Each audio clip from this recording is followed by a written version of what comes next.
এলাকার পাতি গুন্ডাগুলোকে 20 লাখ 30 লাখ টাকা করে।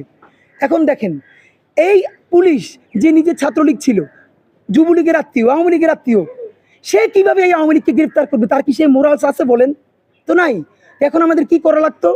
এই 1 বছরের মধ্যে আমাদের কমপক্ষে 40-50 হাজার নতুন পুলিশ নিয়োগ দেওয়া দরকার ছিল। দেখেন, বাংলাদেশের লাখ লাখ তরুণ বেকার, লাখ লাখ তরুণ বেকার। এরপরে যে জুলাই যুদ্ধ যেসব ছেলেমেয়েরা করেছে, আপনারা জানেন কিনা, এই জুলাই যুদ্ধের পর এখন পর্যন্ত যুদ্ধে নেমে অনেক ছেলে মেয়ে তাদের জীবনে ফিরতে পারে নাই, মানে ওই সময় যুদ্ধে নেমে চাকরিটা হারাই ফেলছে, পড়াশোনায় ব্যাক করতে পারে নাই। আপনি অতি দ্রুত কেন 30-40-50 হাজার পুলিশ নিয়োগ দেন নাই গত 10 মাসে? আপনি যদি পুলিশ নিয়োগ দিতেন, আমরা আমরা জানি আগামী কোনো একটা যদি সরকার, নির্বাচিত সরকার আসার আগ পর্যন্ত যদি কোনো নিয়োগ হয়, আমরা প্রত্যাশা করি এই নিয়োগগুলো পয়সা ছাড়া হবে। তা আমরা তো চাই বাংলাদেশের তরুণদের মধ্যে 50 হাজার ছেলে একটা টাকা খরচ না করে সে পুলিশ হোক। ভাই দেখেন, যেই ছেলেটা এসআই হওয়ার জন্য 20 লাখ টাকা পুলিশ দেয় নাই, তার তো 40 লাখ টাকা ঘুষ উঠানোর প্রয়োজন নাই।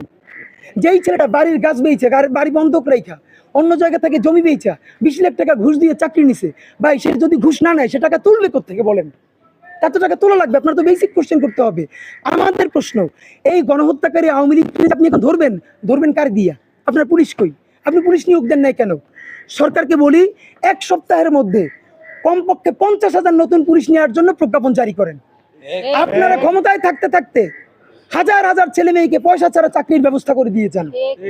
এই নিয়োগে যদি কেউ বাগড়া দেয়, যদি কোথাও পয়সার চালাচালি করে, তাদের নাম বলেন, আমরা চামড়া তুলে ফেলবো ইনশাল্লাহ।